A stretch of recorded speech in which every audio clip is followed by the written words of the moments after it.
two-team race there in the NFC East. What's the significance of this one? It's so eerie, Kay, dating back to last year, how similar these two games are. Because last year it was the Saints cannot lose. The Saints cannot lose. They go into Dallas and they get a beating that was bad. On Thursday night. And not a blowout, a pummeling of just a team that out-physicaled them. And everyone said, oh, wait a second, timeout on the Saints. And I don't think they really found their groove after that. They ended up going to the NFC Championship game, but it wasn't the same Saints team that was clicking before that Dallas game.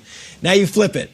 No one has said an ill word about the Cowboys since maybe June or July. They have found a way to be amazing on the field. They worked it all out with Ezekiel Elliott. Everyone's riding high on the Cowboys. But now they go in to New Orleans.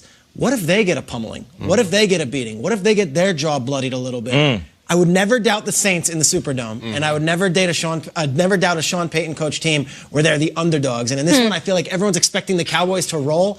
Just wait. The Saints, that building, this could be the comeback to earth moment for the Dallas Cowboys, just as it was for the Saints last year. It's going to be a different kind of dome. They got something to prove, right? Like, we can still win, and you can't overstate how huge that win was for the Saints last week. They bought themselves time, and they didn't even go to the back pocket for the whole Taysom Hill package. They barely used it.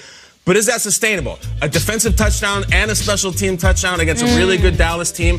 Every week that the Saints can somehow win, it just buys yourself more time for Breeze to come back. If they win this one, the Saints top to bottom might be the best team in the league. I mean that. Take away the quarterback and you're still beating the Cowboys. This is massive because when Breeze gets back, if they can win these games, then we could be looking at another home playoff game, and 41 has to be big again. I'm in full agreement. We're all saying the same thing.